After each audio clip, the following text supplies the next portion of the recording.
This is Contemporary Chinese, Revised Edition, Volume 2, Lesson 8, Words and Expressions, Part 1. So, let's start off with finance. 金融, 金融, and you'll notice the first character in this word is the character for gold. So anything that has that character in it will often have something to do with money, and that's a noun. So if we move on to the next one, trade, and this is as in doing business kind of trade, 贸易, 贸易. So this is trade as an industry rather than the act of trading. That's a different word. Okay, so 贸易. Here we have the expression foreign trade, and it is 外贸, 外贸. I think even in the last lesson we came across a word with 外 in it, meaning foreign or outside. But this is actually an abbreviation. I'll just get my Chinese characters up, and the full term is 对外. Wait for my system to catch up with me. So the full term is 对外贸易, foreign trade, but it's often referred to just as 外贸. The next word, market, 市场, we've come across a number of times before. I'm pretty sure in other lessons, but also in one of the earlier Chinese island lessons where you had to go to the farmer's market to buy some ingredients to make dumplings, 水饺. That was called the 农贸市场. And if you look at that expression, 农贸市场, which equals farmer's market, we now know the word for 农 because we learned that in the last lesson. I think it was last or the previous one, so lesson 7 or lesson 6. 农村, 农村, meaning the countryside or rural areas. We now know the character 贸, 贸, which is part of the word for trade. And now we formally learned the word for market, 市场. So a farmer's market is literally an agricultural trade market. 农贸市场. Moving along, we come to the word leader, as in a leader, or to lead. And the word is 领导. 领导. So where this word is used as a verb, so if we might, let me give some examples of it as a noun and a verb. So we could say 他是我们的领导. So he is our leader. So there it's used as a noun. And you could say 他领导我们. He leads us. So there it's used as a verb. And if you look at the characters that make up the verb 领导, 领 is literally to lead someone. It could be, say for example, in relation to a tour group, you can use this word 领, this verb 领, to say to literally take the group somewhere, to show them around, lead them around. And 导 is also part of the word for a tour group leader, 导游, and 导 also means navigation. One of its meanings is navigation.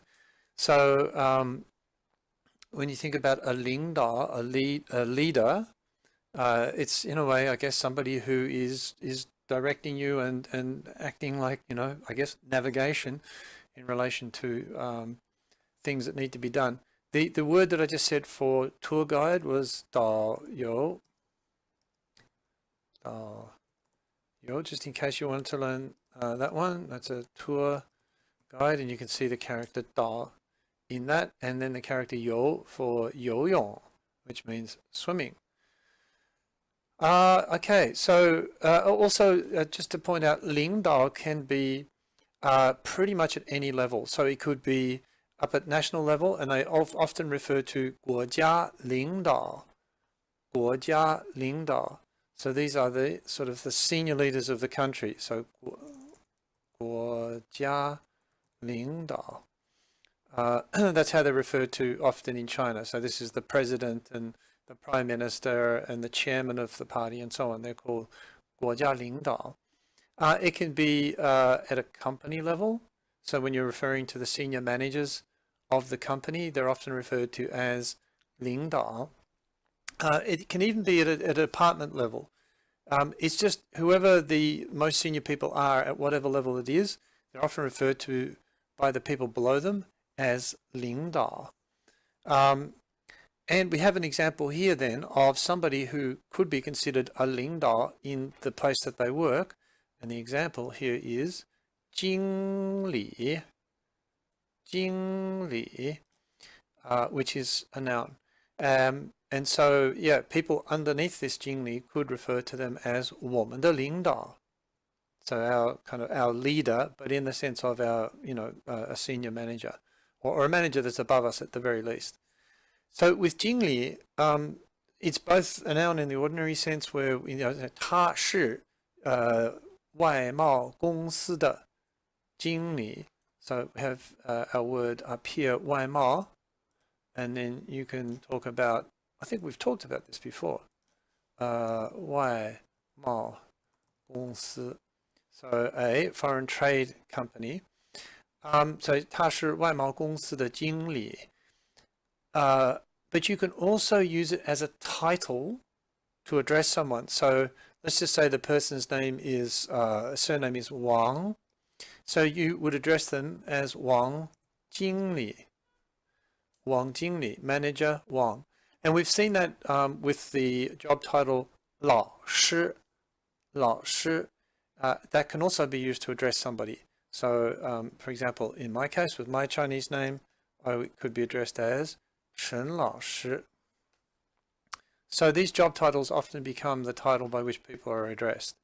And if you wanted to be polite when addressing, for example, Mr. Wang, you might be in China on business or whatever it is, then you're better off addressing them as surname plus whatever their title is, Wang Jingli.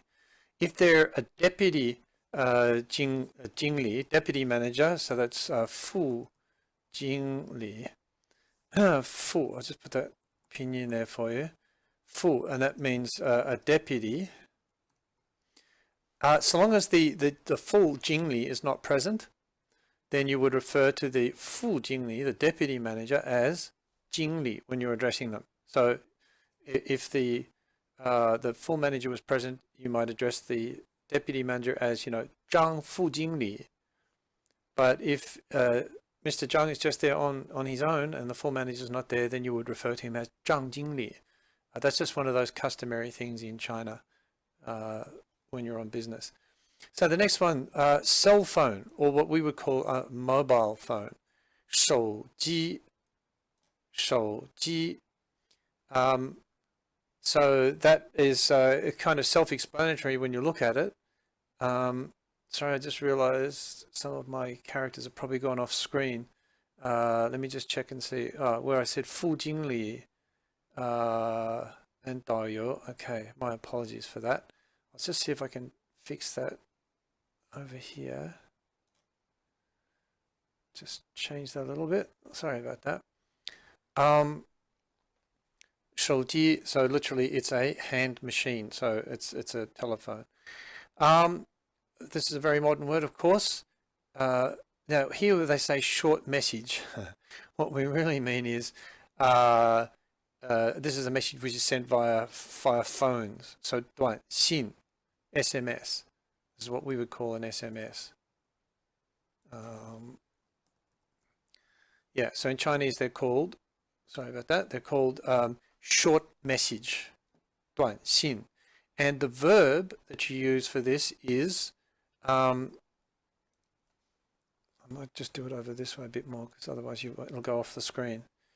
So it's 发短信, 发短信. So we've learned that verb before, 发 with the word for email, 电邮, 发电邮. So you also use it for 短信. Anything that you send electronically, basically, you use 发. Okay, so this next one, 接, 接.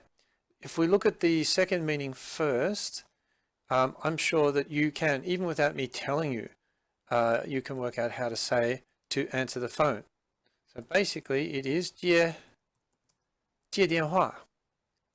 接电话. The other meaning that it has here, obviously, is to pick somebody up. So you can say, 接人, and might say, oh, well, I'll go to the railway station to pick you up. 我去火车站接你. 接你. So there, 接 is used to mean to pick somebody up from somewhere. This next one, 通. 通. We've actually seen it in another word earlier on. I don't know if you'll remember, but we came across the word 中国通. In that word, and that word, if you remember, means a China expert. Tong in that expression basically means somebody knows an area thoroughly, so like an expert does. Here it's a slightly different meaning. So where it says get through, this is the first meaning here, that's used in a fairly specific situation. So, and in our dialogue, there's a very good example of this. The verb for to make a phone call is 打. So we say 打电话. And if we, if I, for example, 我给你打电话, but I can't get through, then you would say 没打通. 没打通.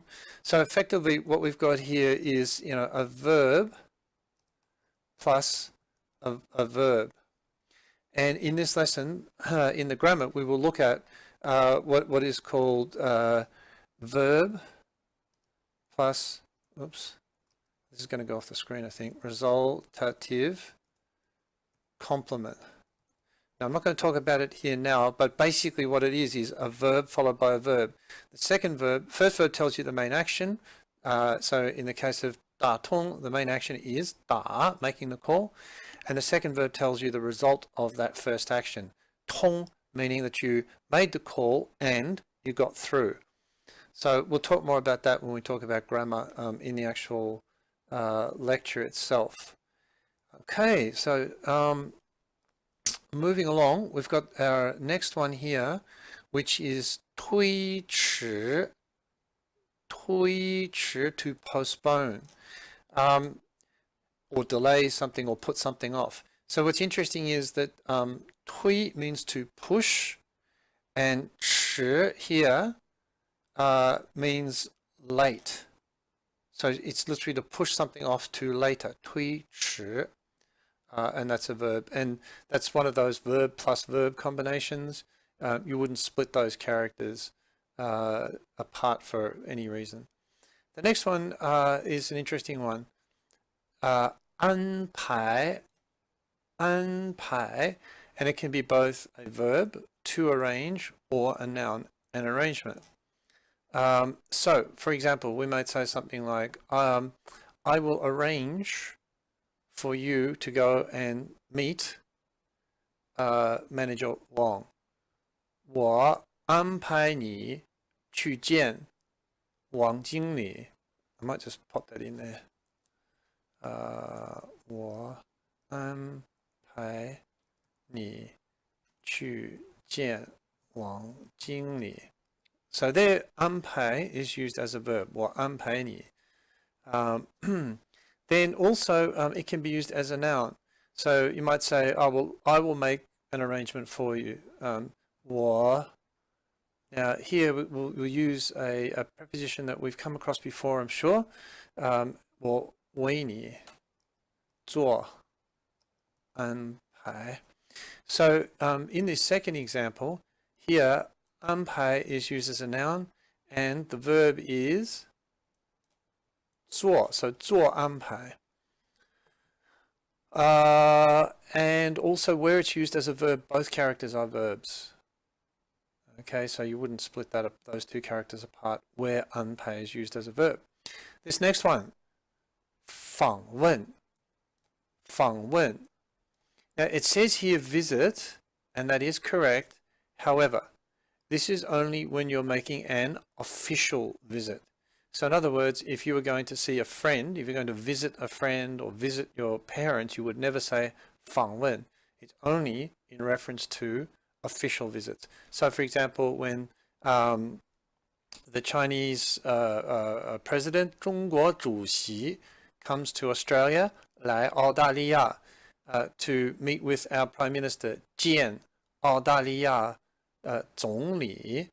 Well, you could say that the Chinese president, 中国主席, has come to Australia to visit, 来澳大利亚访问. So that would be an example. I'll just pop that, I'll just check to make sure that's on screen. No, that's not on screen, so I need to go up a bit more. So I've got some space to show you. So you can say 中国主席来澳大利亚访问. So that's an official visit by the president or the chairman of China. So now we've got our next one. To attend or take part in. 参加.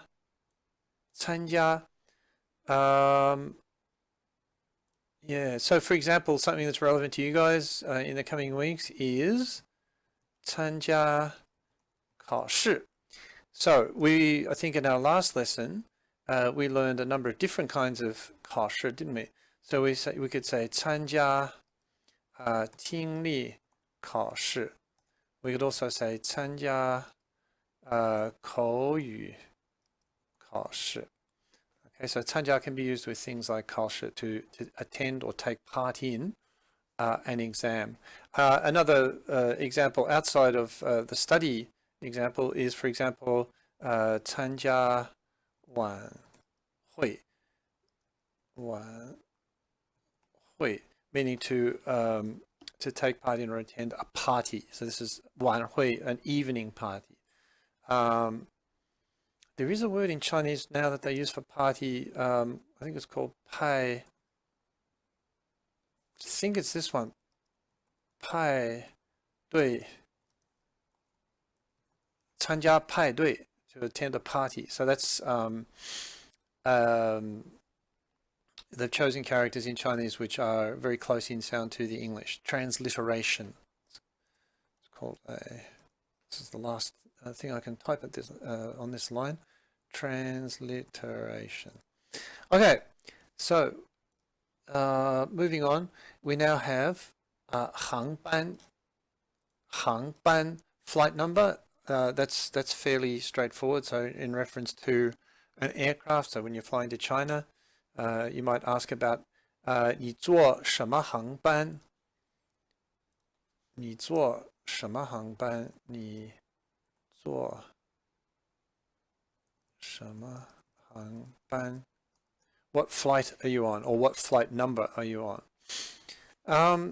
This next one we actually came across in the last listening test. 马上, meaning, as it says there, at once or soon. And I think, as I explained at the time, if you look at the characters, it's kind of funny. 马 being a horse and 上 being on. So if one is on a horse, one tends to move faster, I guess. Maybe that was the logic behind it. So it's an adverb. So generally speaking, 马上 will be followed by some kind of verb. So if we're going to say, oh, well, I'll go at once, 我马上走. 我马上走. One other thing that you'll sometimes see, and this did occur in our listening test, they add the character 就. So 马上就, and then they'll add a verb. And the 就 basically just adds extra emphasis to the soonness, the immediacy. But you can use 马上 without it. This next one, like this, in this way, thus. 这样.这样. I can't quite remember. Let me just have a quick look and see. Oh, okay, I see. Yeah. So this was used in the dialogues, the first dialogue, and it's at the end of the telephone call, and a whole bunch of new arrangements have just been made because the old arrangements weren't going to work. And so once both parties have agreed on the new arrangements and it's time to finish the phone call, then one of the parties says, 那好,就这样. So it's like sort of signing off, saying, okay, well, that's it, goodbye kind of thing. So when you've reached agreement and you agree to do something in a particular way, you can say 好,就这样.